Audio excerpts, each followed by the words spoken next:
Hola, muy buenas noches, señoras y señores, y bienvenidos a este nuevo programa de Franquíciate, el programa de Teleasturias que junto con nosotros, la consultora Centro Franquicias, queremos acercar este sistema comercial a todos ustedes.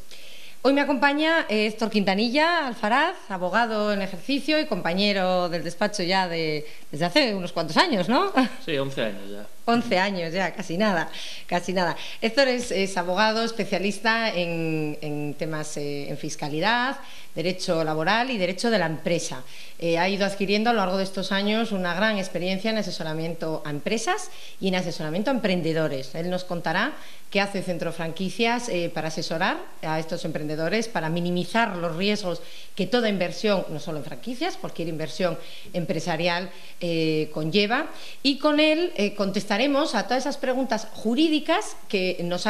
habéis ido haciendo en la calle relacionadas pues, con el contrato de franquicia, con las cláusulas que a veces vienen en el contrato de franquicia y que desde la calle pues, muchas veces no se entienden. Hoy entre los dos, hoy por tanto un programa muy jurídico, intentaremos ayudarles a resolver todas estas dudas. Ya saben que, como siempre, ponemos a su disposición un correo electrónico, el info@centrofranquicias.com, donde pueden seguir enviándonos comentarios, preguntas y agradecemos además las felicitaciones y los mensajes de apoyo que nos envían semana tras semana, ¿no? Esto nos ayuda a poder continuar pues, con la ilusión con la que empezamos este programa en Centro Franquicias. Me van a permitir que hoy salude especialmente a un compañero, un profesor de la Universidad de Granada, Manuel Ortega Albarral, que hace unas semanas nos envió un correo y al que bueno, pues quiero públicamente, como ya lo hice de manera privada, agradecerle ese mensaje de apoyo, de felicitaciones y enviarle también un saludo a todos sus alumnos de la universidad, a los que pues, les ha recomendado que semana tras semana vean este programa para ilustrarse un poquito más en el mundo de la franquicia. Así que un saludo para ellos y muchísimas gracias por vuestras palabras de apoyo. Como os decía, ya sabéis que tenemos una sección que es Centro Franquicias Responde y hemos salido a la calle y nos han hecho varias preguntas que vamos a ir resolviendo. Empezamos. Hola, quería preguntar por qué tengo que demandar en el domicilio de la franquiciadora y no en mi domicilio.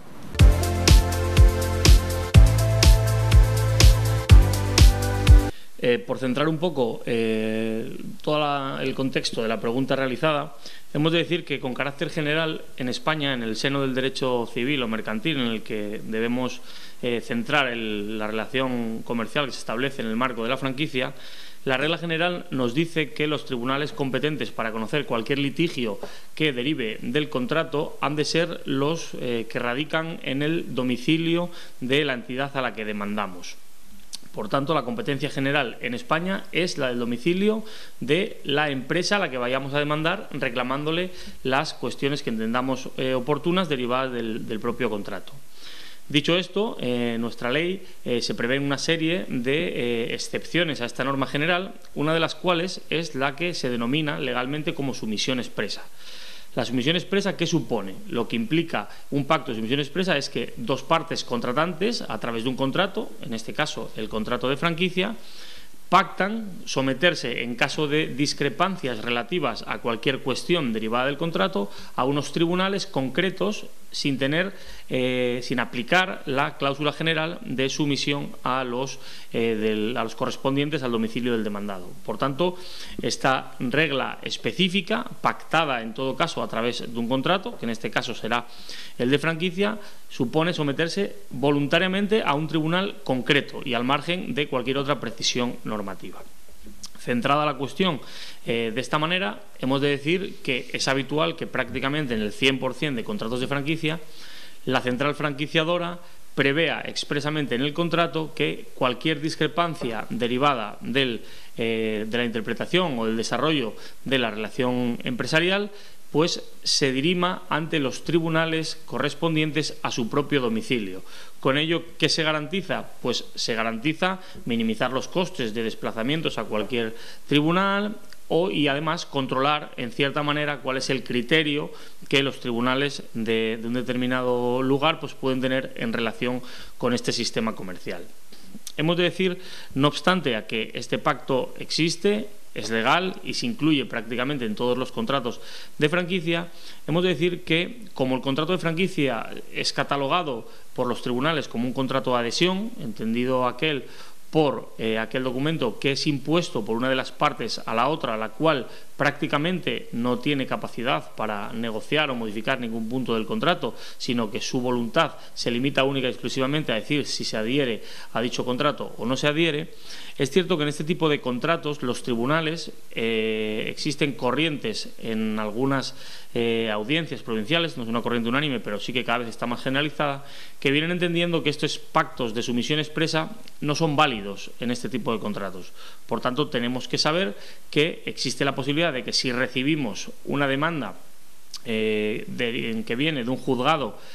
que no es el de nuestro domicilio, que tenemos la posibilidad, a través de lo que formalmente se denomina declinatoria, de decir, no, miren, esta demanda pues ha sido interpuesta ante un juzgado que es incompetente territorialmente para conocer de esta causa, puesto que el tribunal competente debe ser el correspondiente a mi domicilio. Decir que hay que estar muy pendiente para alegar estas cuestiones, en caso de que obviamente nos interese hacerlo, puesto que el plazo para ello es únicamente de 10 días desde que recibimos la demanda, y habrá que estudiar en ese caso si el tribunal concreto al que nos estamos dirigiendo pues es uno de aquellos que viene negando la validez de estos pactos en el contrato de franquicia. Por tanto, en resumen, y por contestar a la pregunta, decir que como punto de partida sí es legal la existencia de esas cláusulas, sí está prevista legalmente la sumisión a un tribunal distinto al que la ley con carácter general impone, pero que sepamos que tenemos la posibilidad de oponernos a tal circunstancia una vez interpuesta la demanda, y que tenemos muchas posibilidades de que efectivamente se pueda declarar la incompetencia territorial de ese juzgado. He leído en un contrato que queda sometido a arbitraje. ¿Eso qué quiere decir?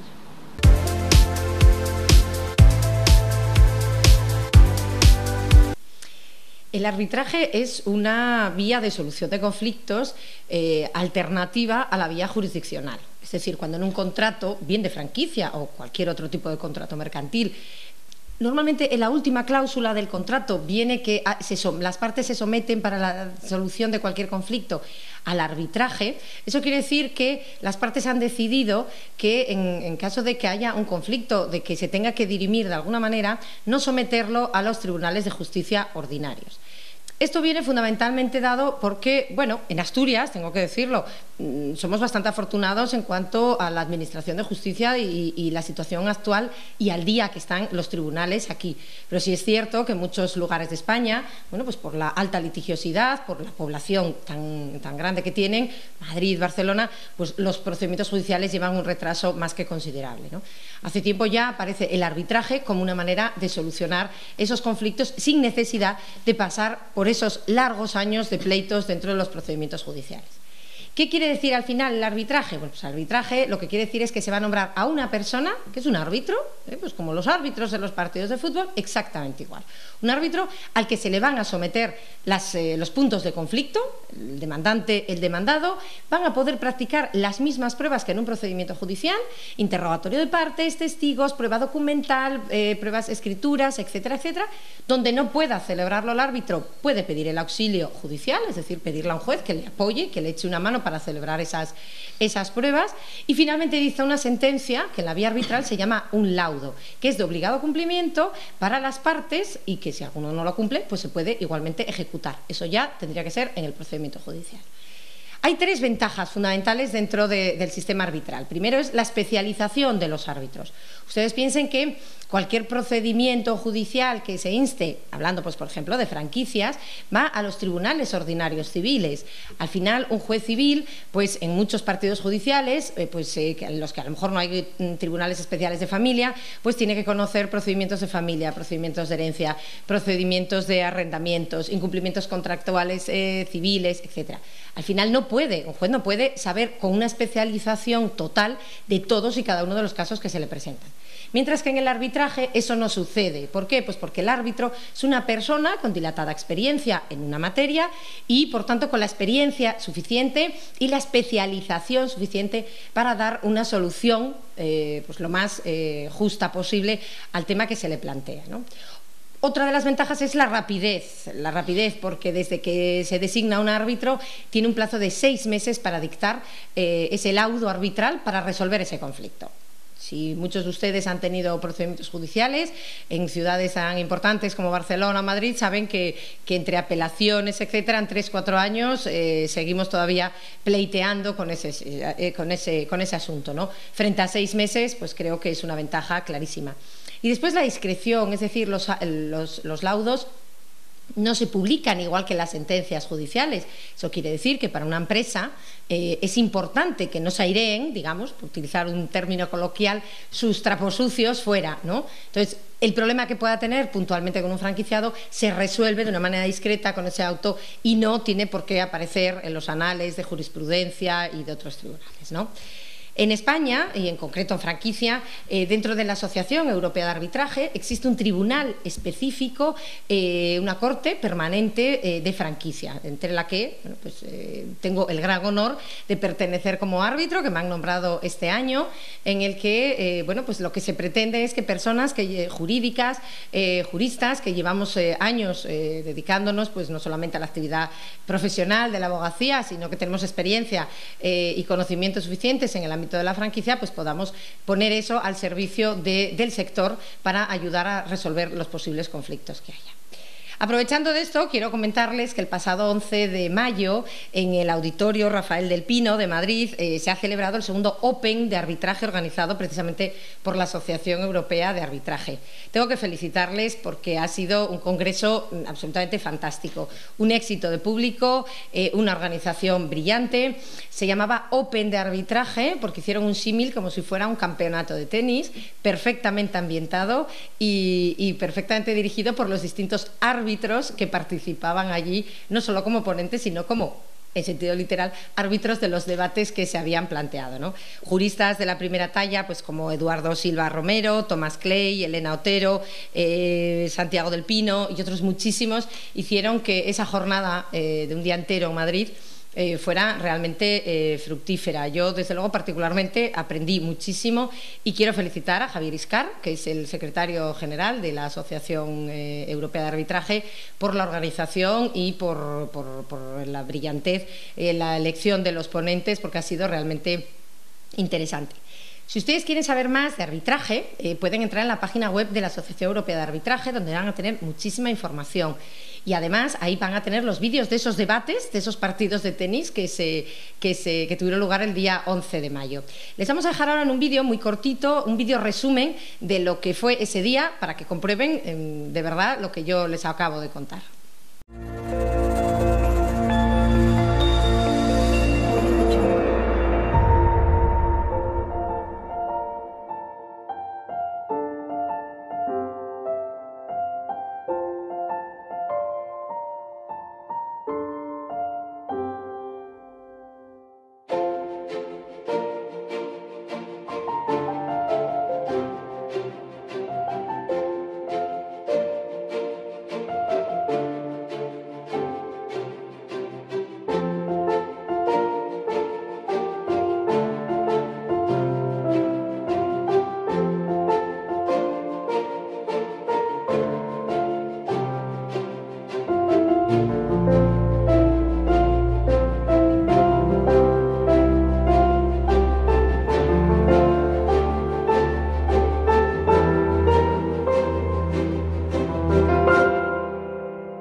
¿Cuánto dura un contrato de franquicia?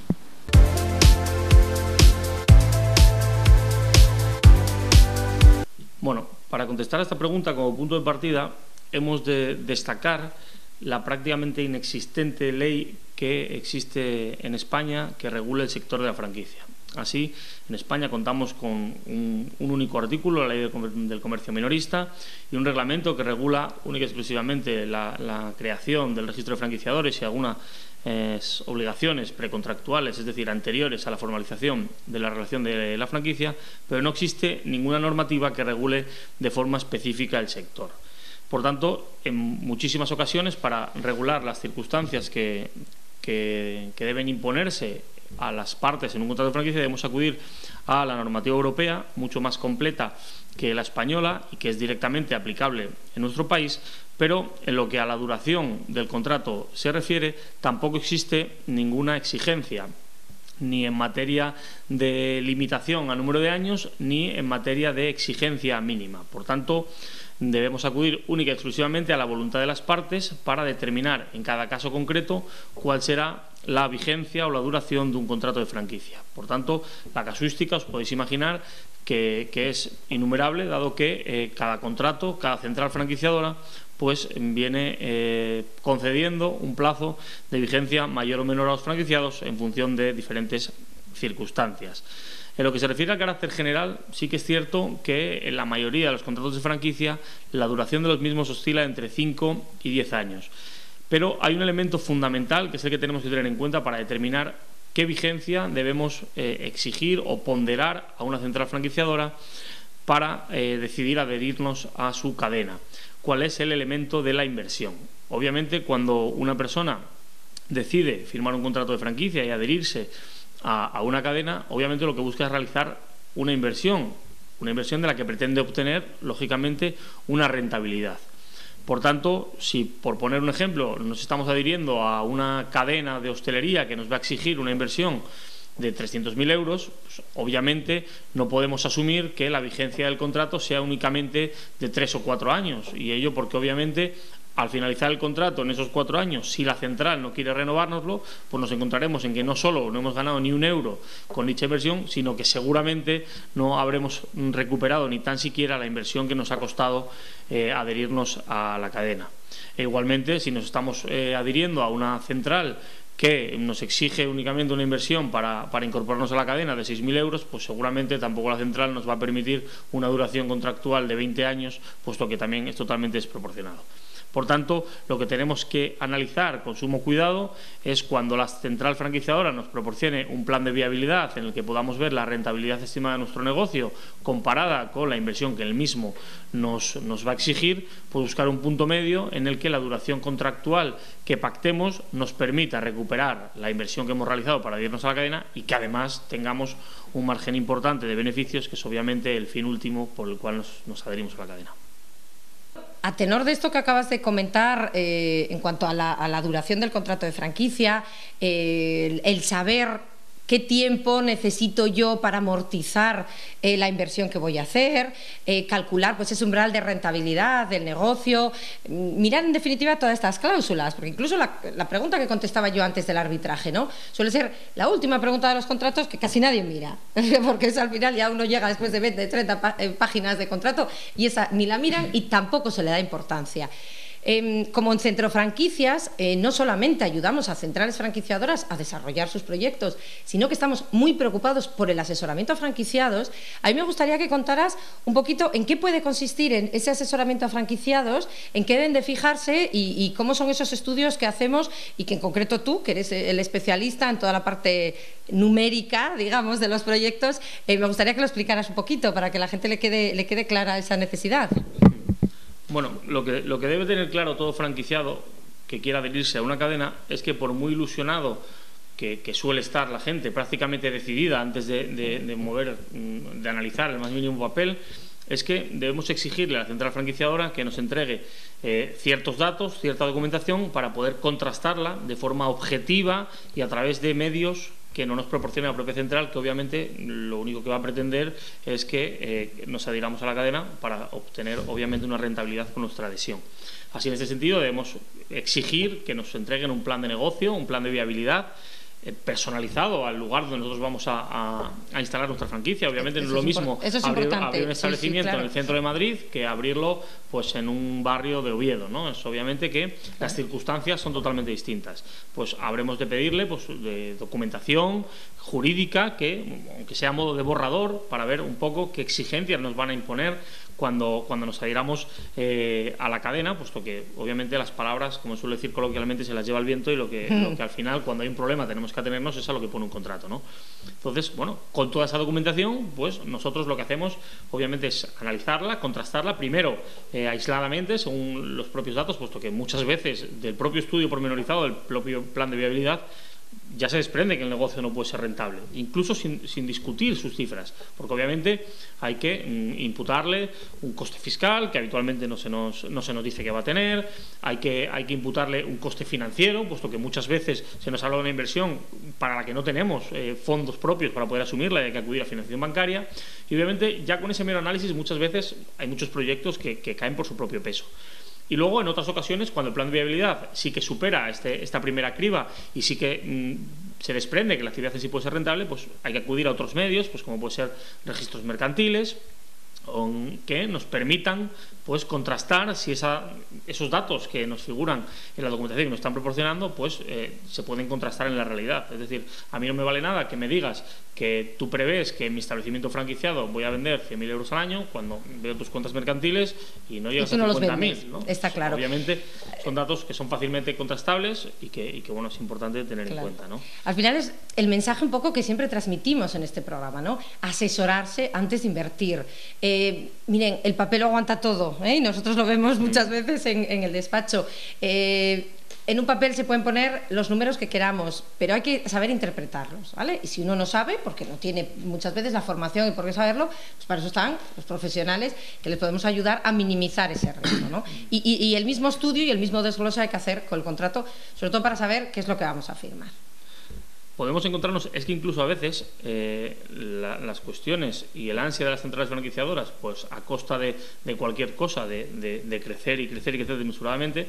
nos hemos encontrado con problemas hasta de centrales franquiciadoras que no tienen protegida su marca. Entonces, por tanto, siendo el elemento de la marca uno de los 3 elementos esenciales del sistema de franquicia, obviamente, ¿cómo me vas a ceder a mí el uso de una marca que supuestamente me estás vendiendo, que está consolidada, que tiene un prestigio, si ni siquiera es tuya la marca? Claro. Si es nadie da lo que no tiene, eso está claro. Es evidente que yo no puedo arriesgarme a firmar un contrato de franquicia y que mañana puedo tener una demanda que me imponga cesar el uso de la marca porque la marca no está protegida en la moneda central, ¿no? Entonces hay otras cuestiones que obviamente entran dentro ya a posteriori del desarrollo empresarial y que son difícilmente previsibles, pero sí que hay otras muchas que se pueden poner encima de la mesa de antemano y que obviamente pues nos ayudará a minimizar al máximo posible pues la inversión que obviamente siempre supone adherirse a una cadena, ¿no? Además, una última matización,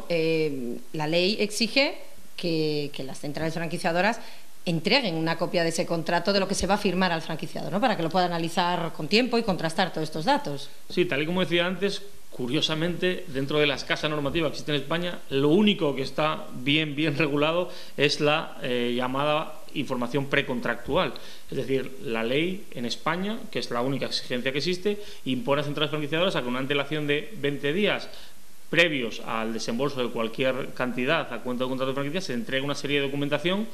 al efecto de que el franquiciado tenga un margen para estudiarla, ¿vale?, que es lo que estamos proponiendo aquí, y para decidir a ciencia cierta la incorporación o no a la cadena, ¿no? Por tanto, debemos hacer uso de ese derecho sin lugar a dudas y utilizar esos 20 días que la ley nos permite para estudiar debidamente los pros y las contras que la adhesión a una franquicia tiene, ¿no?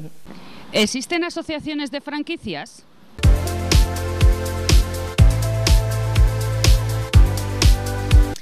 Pues sí, claro que existen asociaciones relacionadas con el mundo de la franquicia. La principal, que es de la que hablaremos y ya hemos hablado en otras ocasiones en este programa, es la Asociación Española de Franquiciadores, a la que nosotros como Centro de Franquicias también pertenecemos. Es una asociación que ya 23 años ya constituida, nació un poquito pues por defender a los franquiciadores de toda aquella digamos, competencia desleal, aquel totum revolutum que existía en aquel momento. Héctor lo acaba de explicar, ¿no? Antiguamente no existía normativa, ahora la que tenemos no es que sea tampoco mucha, pero bueno, en aquel momento nació la necesidad de aglutinar a las franquicias que querían actuar de una manera pues transparente y de dignificar este sector, ¿no? La asociación, que está presidida por Xavier Bayonrat y dirigida en su director gerente por Eduardo Abadía, amigo de esta casa y con el que ya tuvimos ocasión de hablar en el primer programa, están haciendo una labor encomiable a favor del sector y a favor de todas las empresas franquiciadoras, ¿no?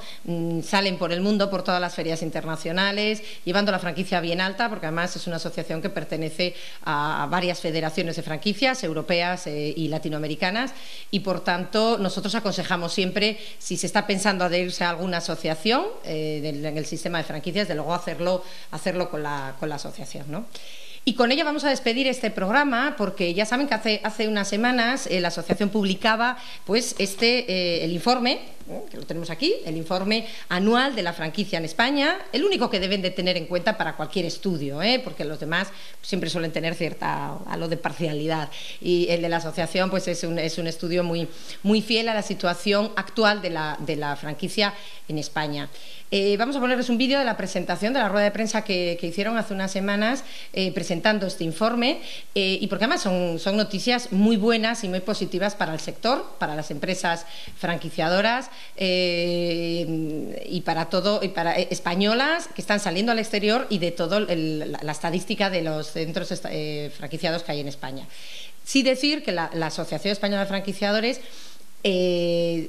obliga a todas las centrales franquiciadoras que pertenecen a la AEFE a cumplir el Código Europeo Deontológico de la Franquicia. Eso antes comentabas tú que efectivamente no había normativa. Ese código deontológico, que es un código ético, es el que muchas veces, ¿verdad?, nos referimos siempre en los estudios, y además siempre procuramos que las franquicias adhieran a él, se lo entreguen a sus franquiciados, ¿no? Y es más, en ese ánimo de depurar y dar mayor transparencia a este sector, la asociación fue pionera, por lo que además ha recibido varios premios internacionales, en fomentar que los consultores también tengamos un código deontológico. Por tanto, también las consultoras que estamos dentro de la Asociación Española de Franquiciadores somos, pues digamos, pues tenemos un código deontológico que nos obliga específicamente a nosotros. Yo creo que siempre también es un sello de garantía en manos de quien se pone uno para desarrollar ese proyecto. Les vamos a dejar con este vídeo, recordándoles como siempre ese correo electrónico info@centrofranquicias.com, donde pueden mandarnos comentarios, pedirnos cualquier duda, cualquier ampliación de información que tenemos aquí.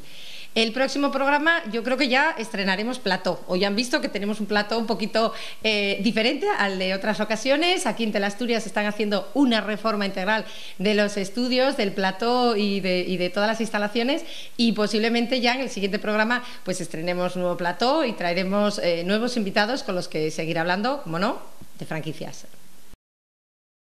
La Asociación Española de Franquiciadores presentó, en colaboración con el Grupo Cajamar, el informe estadístico La franquicia española en el mundo 2016.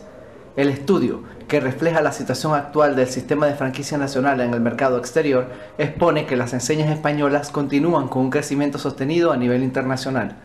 El informe fue presentado por Xavier Bayonrat y Eduardo Abadía, presidente y director gerente de la asociación, acompañados por José Antonio Guerrero, director territorial Centro de Cajamar Caja Rural. Hoy hemos presentado los datos de la presencia de la franquicia española en el mercado internacional, y esto es una acción que hacemos todos los años. Llevamos desde hace 7 años recopilando datos sobre la evolución de las franquicias españolas, y la verdad es que los resultados muestran un crecimiento sin parar, incluso en épocas de crisis, de la presencia de marcas españolas en número de marcas y en número de establecimientos en los mercados internacionales. La asociación hace este trabajo, lo recopila y lo pone a disposición